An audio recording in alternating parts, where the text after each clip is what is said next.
Alrighty, what's with the costume changes? What's with the characters? Well, this is not new. This is, people have been using this for a long time. So this is my father's jacket. It's made of wool. He's modified it. It's a jacket, and so when I wear it, I'm invoking my father's presence. This is what people do. So to speak about my paternal connection to this place, and by this place I mean Western Australia, which my father spent, the majority of his time, I'd say, in which he attempted to put down roots. My dad was a bit of he drifted on the wind a little bit. So to put down roots must have been something pretty good about this place. It's probably the freedom that existed here before it was, before the attack on the freedom. Now the problem is that I'm here to explain that this attack on the freedom, it's a detriment to us all, and it's completely insane. What type of freedoms am I talking? Well, the freedom to set up a property, to set up a business, to have a family, to not participate in, invasionary concepts and things. This is why people would come to Western Australia. It's the only reason. If you're one of the families that's history stretches back past 100 years, which in my father's case is not, but in my grandfather's case it is. Why did you come to Western Australia? But why would anyone come to Western Australia? It's a land of opportunity. And for the majority of Australian history, that opportunity meant a pursuit in the agricultural. Even if you were a metropolitan, in the case of my grandfather's family, like Taylor's, you'd be deeply in connection with an agricultural product, like wool, that was produced here. It's all pretty self-explanatory. It's like these systems, when held within the British Empire, worked because we were all British,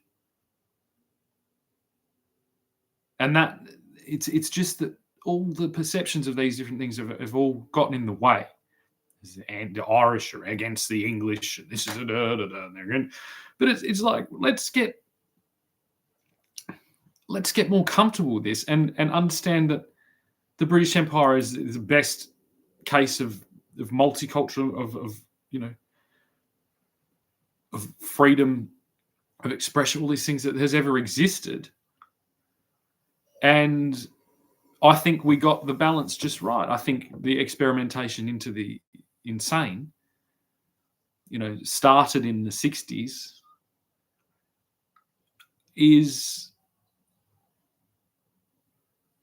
it's like, okay, all right, there's a couple of things that we got from that.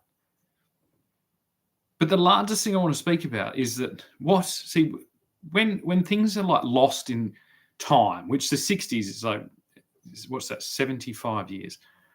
So what was the youth movement in the 60s? Well, it was a rebellion against the conformity that was confining the minds and the spirits and the thing of the people, majoritively in England, but in the entire British Empire, which maybe it was a Commonwealth then, I don't know, but let's get down to this.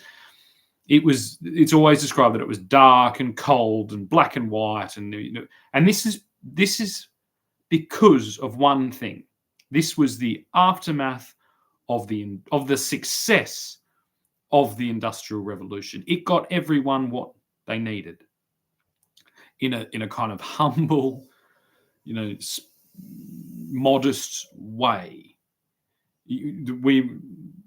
Britain was successful against the Nazis in World War II because of their modesty and their thriftiness, and this is why we have the archetype of the German Nazis in their Hugo Boss outfits and their all their shiny brass and all these things, all this obsession with finance, and then attacking the Jews who were like kind of thrifty and efficient and all these and organized. And it could be described, if it wasn't so horrific, say it was just a business economics type situation. It wasn't a war that included a genocide and a Holocaust. It could be described as a speculative bubble. The Nazi elevation was a speculative bubble. Nazi ideology is no different than tulip mania. It was sponsored by debt.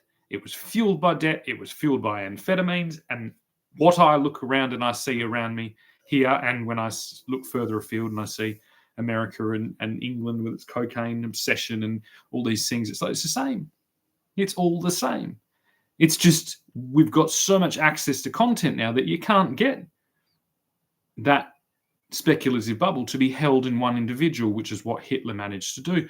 Hitler cannot exist again. He can't. It's because part of the thing that fuels this speculation is cannibalism. It's everyone jumping on top of each other. It's a big pile-on. It's like, it's an all-out fucking thing for people to show off. Now, when I look at myself presented here, and I'm a narcissist, okay, and I'm an egotist, whatever the fuck it is, and I look at this jacket that my father left for me that could be, discarded. It's old, it's out of whatever. But I look and I'm like, I look fucking damn good. And I look a damn sight better than every single fucking knobhead walking around in their Puma fucking shirt or their fucking Adidas shoes. I don't even have shoes on. But it doesn't matter because the things that are stylish don't go out of fashion. And that's what I learned from putting this jumper on, even though it's clearly out of season. Maybe I'm projecting back to the homeland and longing for that cold weather that almost 2 centuries has gone by before my family has returned. Not one member of my paternal line has returned to Great Britain in 182 years or something like that. That's a long time, but it's still my home. And what does that mean? It's like, what am I longing for? Well, I'm longing for connection. We've explored the world. Literally, like throughout my, every generation of that, the first couple of generations, they explored Tasmania. They explored the building of a city and a port and a state and a country in a completely different hemisphere. It's pretty ambitious stuff. Big shoes to fill. We've experimented into this conceptual, speculative world of civility or whatever it is, and it's brought wonderful things. But it was from that structure that brought the monotony that the 60s counterculture revolution was trying to break free from. And what did they go to? What did the hippies or the beat poets or things like that before? What cultural artifacts did they dig up to align with, to rebel against the conformity and the monotony and the dull, dreary English cities and towns? Well, they found the folk culture, didn't they? They found the peasant, and peasant has a bad kind of association, so I would call it folk, which means people. It's like folklore, the medieval, the version of what you'd call in Australia. It's like when you say traditional owners and the traditional culture and the rock art and all that. That's what the young youth revolution found. And how did the greater world deal with these disruptive teenagers, which is what they were? Well, they found a way to commodify or to extract and to commodify this urge to return back to the old ways, to a simple life, because it's like that was the marketing, that was the promotional thing, that's what it was. But as I said, that was 75 years ago.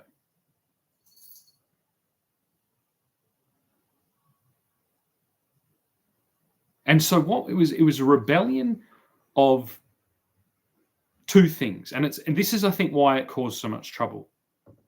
Because it was a rebellion of old-fashioned things. So they went further back. And it was a rebellion against conformity. So they went anti-conformist. But now, 75 years later, they are the elders of our region, of our nations. And so now we're in the same situation. So how do you rebel against a rebellion? Well, you expose its hypocrisies. You know, it was a back to the land movement. It was a back to simple life, back to, you know, cooperative communities, all the things. Yet when I look around and I look at the world that was created by these individuals, by this generation, it's like, that's not how it worked. That's not how it worked, because what was forgotten was the work.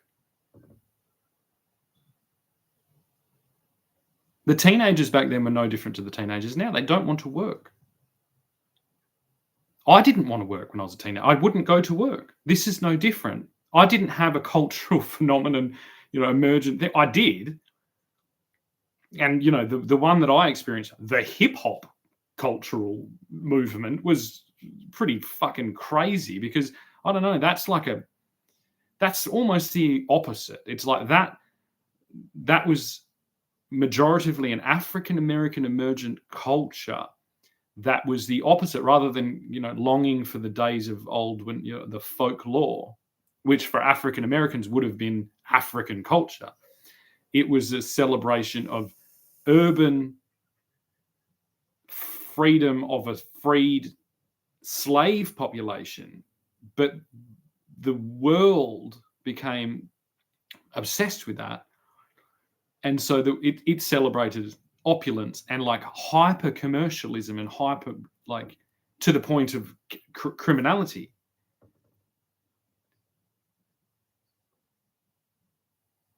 And there's the same result.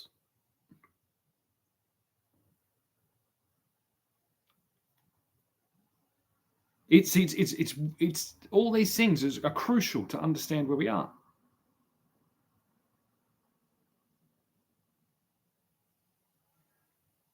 And it's almost like the obsession with trying to homogenize all these very radically different cultural groups. See, if say the African American population now had a re-Africanization youth movement, what does that mean? When the Africans were taken as slaves in Africa, they were tribal people.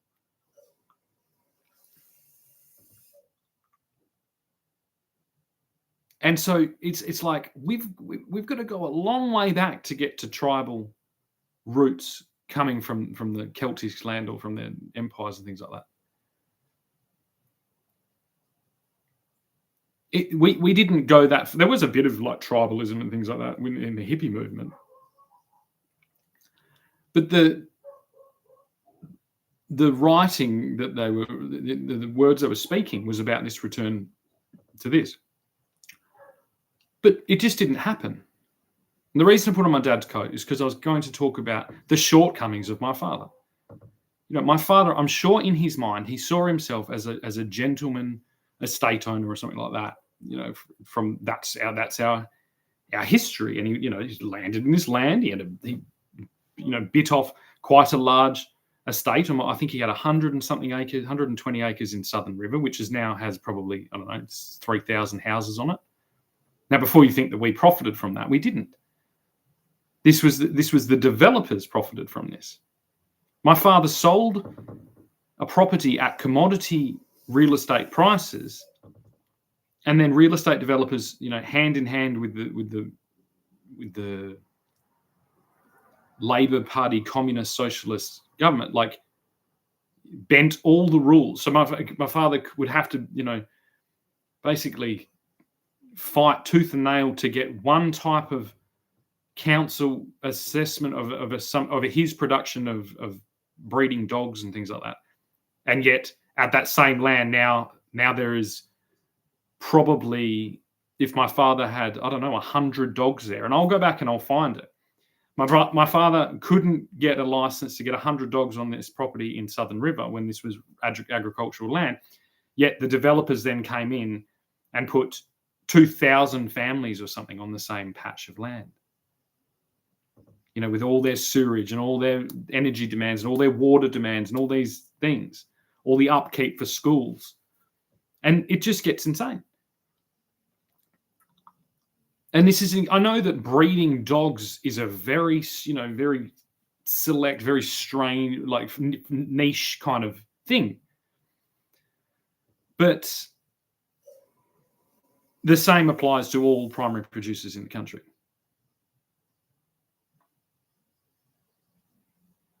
And what is this fueled on? Well, it's fueled on the speculative bubble that the youth movement has not let go of. It's like, well, I'm here to tell you all that none of you are acting like peasants. None of you have returned to the land. None of you have returned to your roots. None of you have returned to like a proper harmony with the environment. None of you have returned to like a gentle, communicative, like harmony with the natural order of things. None of this. You've just kept the clothes. Right, this is particularly offensive today, and I apologise because it's the family of my girlfriend today is celebrating their past brother and their past son's birthday, and he died 10 years ago. So and they're dressed up as the 60s. I can't help what inspires me, and I apologise, but it's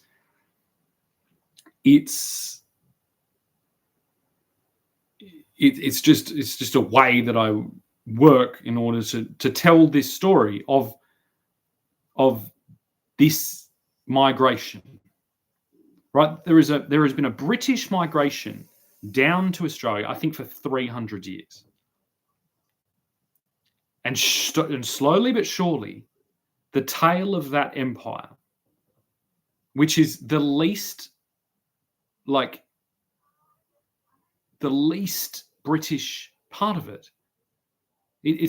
And this can be turned into a racist thing. It's like, if you think of Britain, it's just a fucking island. It's like Rottnest Island. Okay, so and if we understand the history of Rottnest Island, like horrifically, that was used as a torture mechanism onto the Aboriginal people. They wouldn't go there because it was haunted. So the cunts that we are, we sent them there as a prison, and that's fucked. And now the elite of Perth like to holiday there on Christmas and kind of just rub it in. But it's like, what fucking elite of Perth are you talking? This is the insanity that exists. Right now, I've just watched, before I started this, I watched Robert Plant, one of the key figures of the 60s and 70s, the lead singer of Led Zeppelin. He's the fucking front man of this back to the land movement, but he did that. He stayed the course, but he seems like he's the only one. And I know he's obviously not the only one. And he had, the resources that he acquired from worldwide superstardom to do it.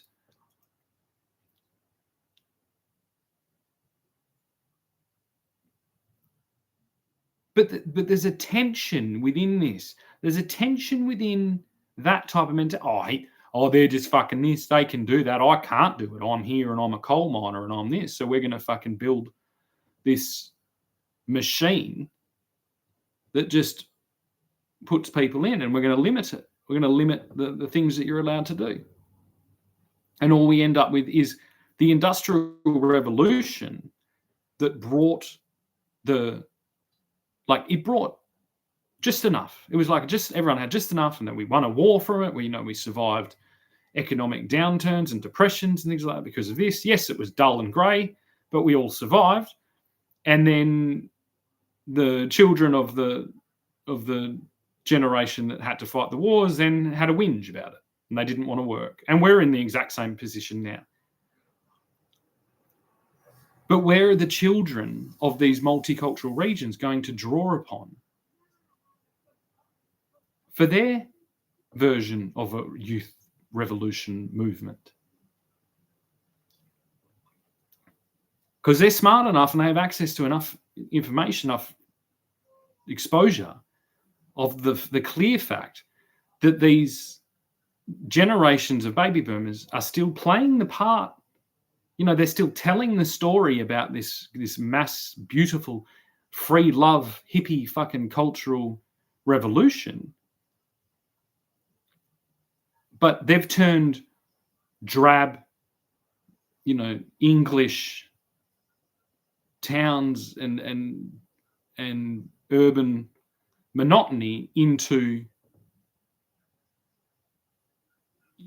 hell. Into hell that's like, yeah, someone has a joint and you have a puff on it, and this was this, what, and one of your mates that hopped on a fucking train to Bangladesh brought back some hashish, and you'd share it under the bus stop as the cold English rain got your boots wet, whatever, you know, whatever the fairy tales are. And now it's like, now we've just gone through a period of like basically non-stop promotion of illicit drugs being the pinnacle of culture and being accepted, and weed's not the fucking one. We've just had to listen to a bunch of like African Americans sing about Valium for fucking 10 years. What the fuck are we in? And still, nobody's back on the land. Now, the failings of my father is like, yeah, he bit off more than he can chew. Yeah, our historical, we don't understand how to actually do it. He bought the land, he had his pipe, he bought his tobacco. Honestly, is this going anyway? But the elevation of the commons makes the stewardship of the estates not work. Oh, that's because we've liberated ourselves from slavery and from servitude. No, you haven't. You've replaced English gentlemen with Chinese fucking gambling pokie machine casino masters. And that's way fucking worse. You know, what type of culture is emerging? What type of like folklore exists in the back alleys of a Shanghai fucking casino? I'll tell you, it's like there's not kings and queens and castles and dukes and knights and medieval fucking games of whatever and archery. There's the human body exhibit in which fucking pregnant news reporters, are displayed to the masses of China as a fucking mummified human statue to send a clear message to the fucking people of the Chinese fucking Communist Party. What happens to people that go against the fucking norm? The British Empire doesn't exist anymore except in your Kleenex dreams. Well, how about we get you and we fucking put you in a human body exhibit? Maybe we get some of this medieval for this fucking Seamus Finnegan, possibly the most Irish name that's ever fucking existed, and we gut you in the fucking streets, you fucking little cocksucker. In between you getting sodomized by a bunch of fucking Chinese fucking casino lords. What about that, mate? Now, more than likely, this Seamus Finnegan is just a cartoon character that gets fucking wheeled out into my comment section to fucking provoke something that's amusing.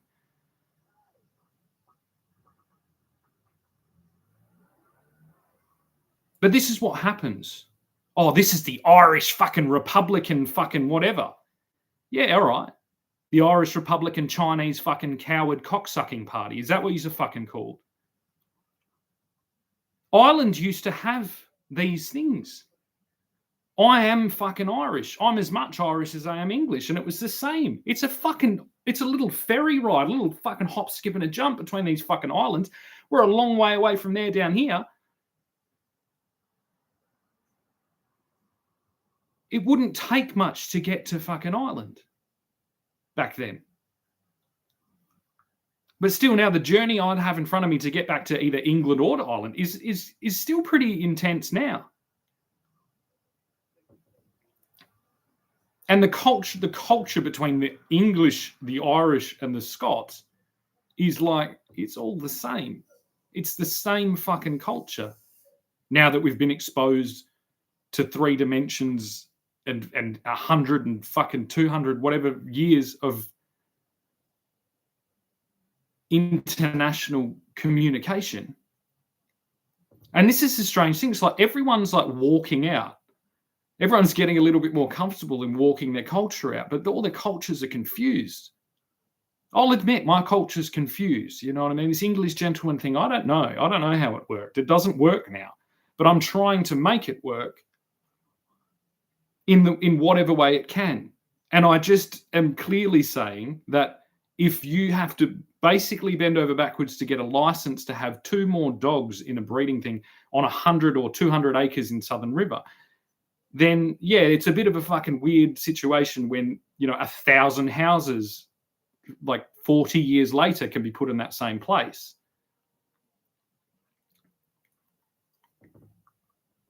And those 1,000 houses, they're not owned. They're not freehold owned like this property, like with an actual clear site of paying it off. These are speculative fucking slaves to a digital economy that is fucking drowning. That is, it's like, the problem with digital is it's so easy. This is why all the money that went to the tech companies, we've already had one crash. It was in 2000. Right? That's because it was all speculation. It's really easy to build an app or and it distributes. So build software. You build one fucking thing and then you press copy and paste and charge for it. It's easy. And this is what it's again, to bring up my father, he was breeding French bulldogs, I think at the time, or maybe deerhounds. I'm not really sure. It was one of the two. Now he would constantly say, he's like, yep, you can either do it for money or you do it for quality. And this is where we are. And don't forget that when our public medical system, schooling system, governmental system is seen to be breeding human beings, I get back to that same words. You breed for quality or you breed for money. And it's pretty clear what the West Australian government's been doing. It's been breeding humans for money, and those humans are being sold to China. Do you think maybe you're using precious bandwidth with your stream nonsense rants? Yawn, this sucks. And there we go. There's the fucking shining example of what this system breeds. It breeds Irish fucking cocksucking Chinese slaves that will fucking suck whatever dick, that will fucking, betray whatever ideology, betray whatever religion, betray whatever, to get a first fucking, to get a good view at the fucking Great Wall of China as it's attempted to be digitally built on our fucking soil here. Jordan Peterson is an intellectual in the eyes and ears of dumb people. And Seamus Finnegan is a prime example of the downfall of Irish culture. His name should be taken off him. My family used to fucking own a fair chunk of fucking Ireland. And if I still owned it and I saw a man wandering around as a Chinese fucking bullshit fucking servant with the name Seamus Finnegan, I'd strip it off him. I'd change his name to Leo Chan or something like that. The plough Shannon doesn't use because he's YouTube Gronk and the anchor of boredom. No, the plough is a fucking anchor, you fucking cocksucker, and so are you.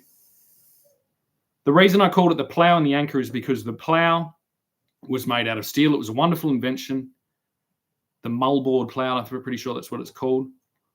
It was the first tool that was seen to be the liberation of the peasant class because it limited the amount of work. If you did it with a wooden plough, it was this. If you did it with a steel plough and you plowed it with this, and then it went to tractors, and then it went to this, and all of this has been the destruction of my culture and yours, Seamus Finnegan, you fucking little fucking paddy cunt. And this is a continuation. So the plough is the fucking anchor. But we're not in plough and anchor fucking territory anymore. We're in ultimate fucking individualized algorithmic hell. Masterminded and perfected by Chinese casinos and brought in the back door by a bunch of stock market Wall Street casinos in order to not just, provide the peasants with a plough, but to fucking handcuff them to it, to anchor them into stupidity and to things like this, to infighting and turning on the only individuals that have the fucking courage to actually speak up about it. The reason the Irish were enslaved, their words, not mine, the reason they've been colonized, the reason they're the laughing stock and the fucking ideology, the fucking mastermind fucking poster children of the fucking retardation of Celtic culture is because of this shit. It's the tall poppy syndrome. This is why we could send 3 people to fucking Ireland and conquer them. Because they turn on each other. They turn on themselves. Well, now when I look up there, those 2 islands are very close to each other. My family's been down here for 200 years. It's the same, dickhead. It's time for the fucking Irish, the Scotsmen, the Welsh, the Englishmen, the Australians, the New Zealanders to forge their fucking empire and call it whatever. If you don't want to call it the British Empire because Britain happens to be the island on the right, then call it the Celtic Empire. I don't give a fucking shit. Call it the Druidic fucking empire. But just fucking get on board. We don't want to have to scour the earth trying to scrape every fucking Irishman off the floor of some Chinese fucking casino or fucking the daughters of Ireland or England or Scotland or Wales off the fucking out of some fucking brothel.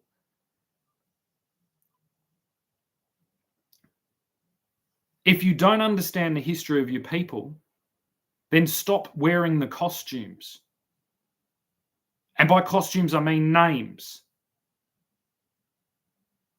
If you want to continue the march of fucking digital slavery, then remove the surname Finnegan.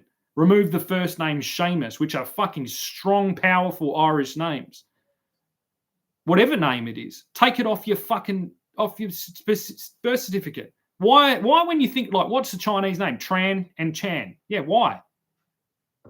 Because they strip down individual identity and family identities to enslave their own people. Now it works. It makes them be able to be in control of a lot of people. But that's it. In the confines of China, yeah, okay, it works. Yeah, Chan. It's to de-individualize. It's to dehumanize those people and their families. When you're all named the same thing, like on Babe, no one cares when you're fucking dispatched. No one cares when you're displayed on a human body exhibit. No one cares when you fucking, you know what I mean? When you're sent to a foreign land to try and spy on it or to enslave it. No one cares about any of it. China is a fucking circuit board. Look at their temples. It's a circuit board. It's a gridded fucking thing. It's like a maze. They all look the same. You go look for yourself. Look at the satellite images of China and look at it. They work like a circuit board. That's why they're creating the circuit boards. And it's a trap. It's a one-way fucking trap. It's in, in, central fucking Ming dynasty fucking emperor. And we're going to fucking break the fuck in there. And we're going to beat the fucking emperor to death. We're going to piss all over your fucking circuit board. We're going to set fire to every fucking capacitor and every little fucking link and fucking node. We're going to set the phone towers alight. We're going to learn from the mistakes of the plough. And we're going to hoist the anchor up and get this fucking ship moving all around the world. Not in some top to bottom controlled absolute fucking servitude, in the beautiful fucking emergence or re-emergence of Druidic, Celtic, Christian, Catholic, European, British fucking culture that spans every fucking continent on this earth. We don't need a micromanager. We don't need to have a digital control system. We don't need, to homogenize our culture. We don't need to enslave our culture. We don't need to put tracking collars on them and all this shit.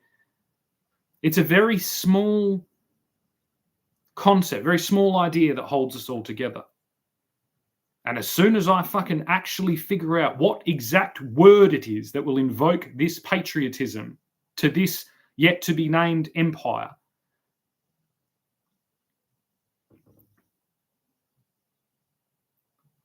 then everyone's going to see that.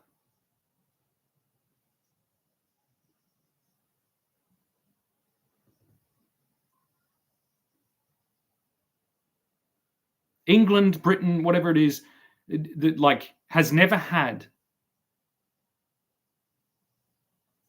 a Caesar.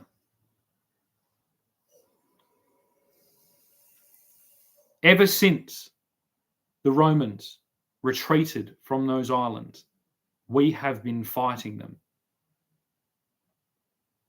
We've been in combat mostly for the last 50 years, decreasing in violence. We've been in conversation with our Roman Catholic Christian brothers.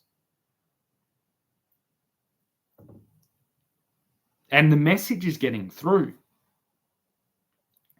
Whatever reason they've decided to use this Jesus Christ figure as their central point, the differences, although vast and from that emerging like many different whatever, it's the facts. Like we're keeping that in conversation right now. The majority of that conversation is taking place in English, and that's wonderful. We're not invading the Roman Empire, the Catholic Empire. We're jamming with the fucking Catholics. We've got a little garage band going on, and there's some music coming out of it. It's all the same thing. It's all this, like Jesus was talking about a return to simplistic ideals and to basic humanity, all this. And this applies whether you're in Ireland, whether you're in Scotland, or whether you're in fucking Rome or Italy. It's the same. We don't need the fucking the tulip, the rare tulip that Hitler pretended to be. We don't need this financial speculative bubble. We don't need the poker machines. We don't need the casinos. We don't need the microchips. We just need humanity.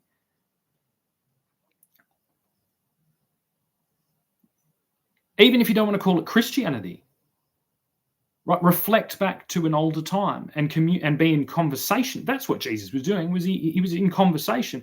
The reason Jesus is higher in the majority of the Western world than, say, Alexander the Great is because Alexander the Great did it with fucking blood and Jesus did it with fucking words. That's it. That's the only difference. So if we want to continue to do it with words, now the conversation is, shall we do it with words or shall we do it with digits? And by digits, I mean unseen algorithmic code and manipulation and calculator, electronic organization of things that should be always held in conversation. So if in any region, if you can look clearly at your government and say, hey, you've used computers against me and I don't like that. I didn't voluntarily enter a casino and place my hard-earned money in a pokie machine that I'm already aware works like that. You've wheeled this out. You've used my money to buy computers to try and overthrow me in a system that was built with words. And like Seamus here has already mentioned, it's like, what's he said? Maybe you think you're using bandwidth. What else has he mentioned? Shannon doesn't use because he's a YouTube gronk. This is the greatest misconception that the majority of the world is making right now. I'm not on YouTube.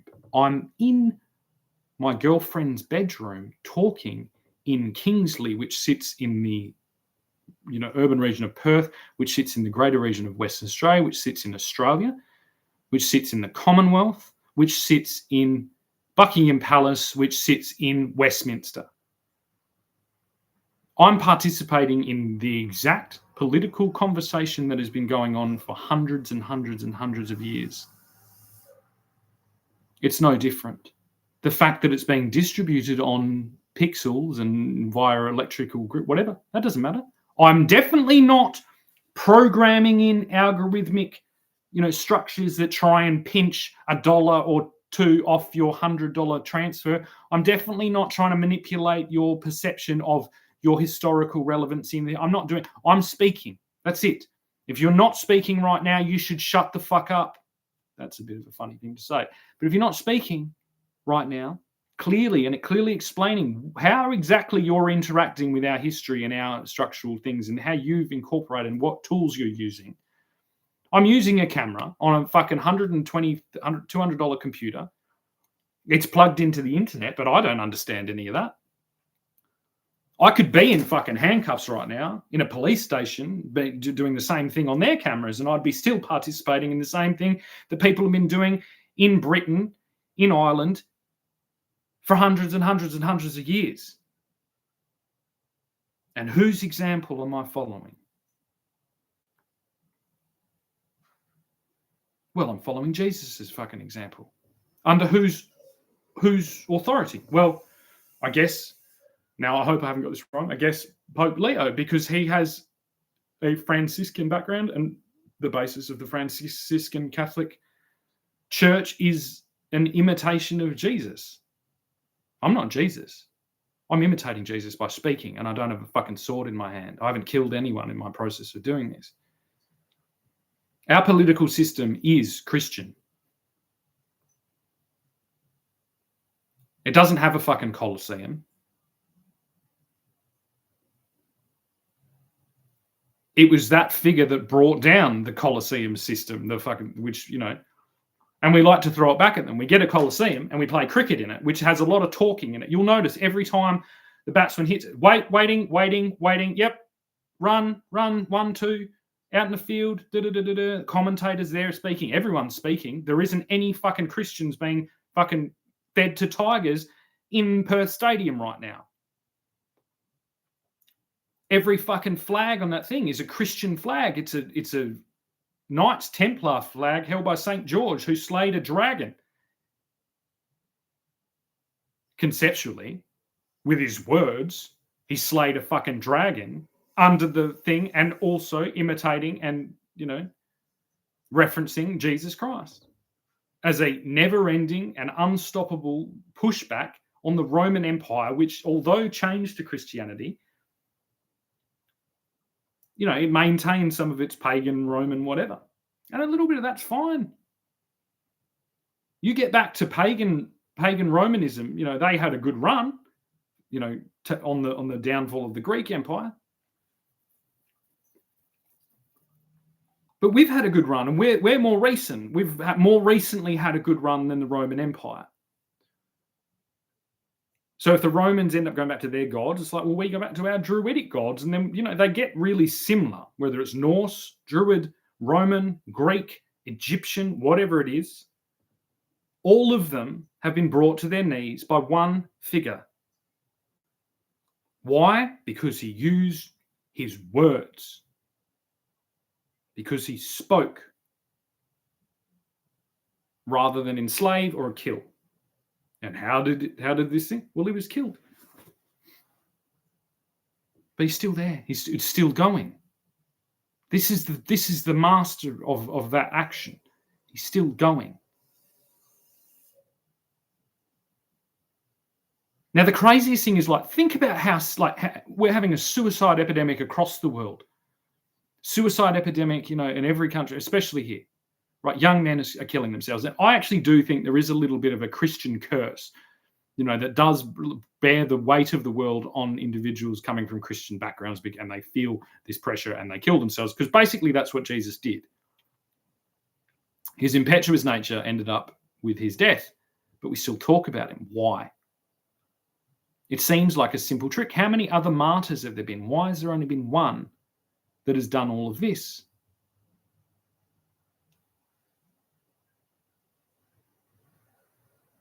I think the answer is in the level of ambition. I think it is just you know, it's whatever conversations are going in your head that lead to inevitable suicide, if they're not uttered aloud and in people's faces, however, whether they're digital faces, whether it's in their computer, on their computer screen, or whether it's in person. Now, I would recommend doing it on a computer screen, which is the new model of doing it in writing, which is still the same. I don't know how much writing Jesus did. I don't know how much writing compared to talking. You take someone like Charlie Kirk, who was recently assassinated for talking in public. Yes, it's made an effect, but it hasn't been Jesus level effect. Why is this? Because he was talking to the people, not to power. You've got to talk to power. If you're going to kill yourself, then talk to power and they'll do it for you. Or they won't. This is what the Christian empires, what the Christian, did. This is what the Knights Templar were. Yes, they were violent, but they were speaking to power with violence. That was the spirit of the time. I can't fucking make an aircraft carrier in my shed.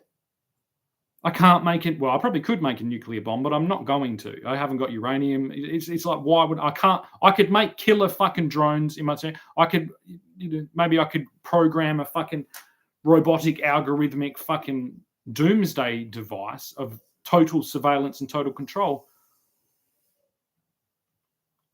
But why would I do that when my savior just spoke? He didn't build these cities and temples and things like that. He went in there and spoke. It was only speech that was used to get these things built. The masons that would build the cathedrals, that would be the temples that would build the town squares, all these things, they spoke to one another in order to organize the building of that. So I guess in the mind of Jesus, it was no different to go in there and speak to the reordering of this. And all he was really doing is being a backseat driver, but he's the world's best backseat driver there's ever been.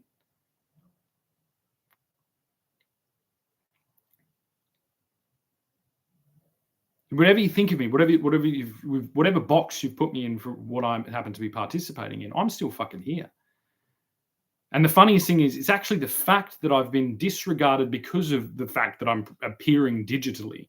That's game over. If you don't properly process and regulate someone doing this in the digital environment, what value does any digital fucking currency have? What value does any digital stock or digital, anything have? Land hold, nothing. Nothing at all. That's the magnificence of these structures. This is what they bring. Oh, because of Bitcoin, everybody knows exactly when you did this, and that's why the ledger or a fucking blockchain of rah, rah, rah, rah, rah, rah. So, all right, I basically tried to be Jesus for fucking 3 years, spoke to all the fucking things, and it didn't get fucking done. So it was like, well, what's going on? I'm not saying I'm Jesus. I'm operating in the Franciscan model. I'm not even a monk. I'm not even really a Christian. But if it doesn't work, then I sure as hell won't invest any money. I won't hold any money. The fucking global stock market right now should just be evaporating into thin air. If you don't understand the power that these churches, the structures that they have, the examples, the hard and fast legal precedent that has been set by these religions across all continents, all regions of the earth.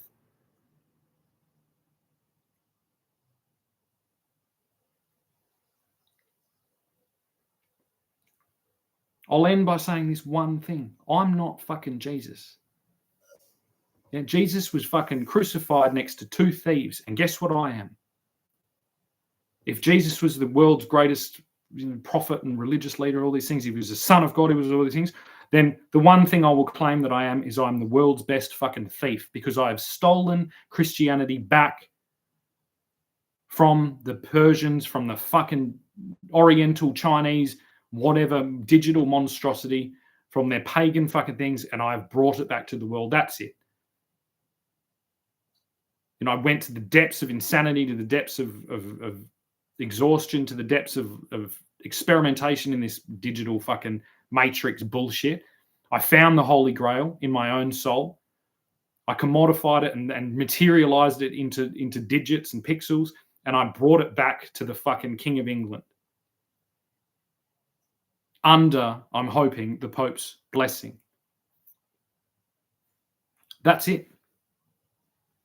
I'm a knight. Maybe. I don't know. That's for the king to decide. But yeah, I'm a thief. And if it was good enough for Jesus to die between two thieves, well, then it's good enough for the Western world to be seen running with thieves.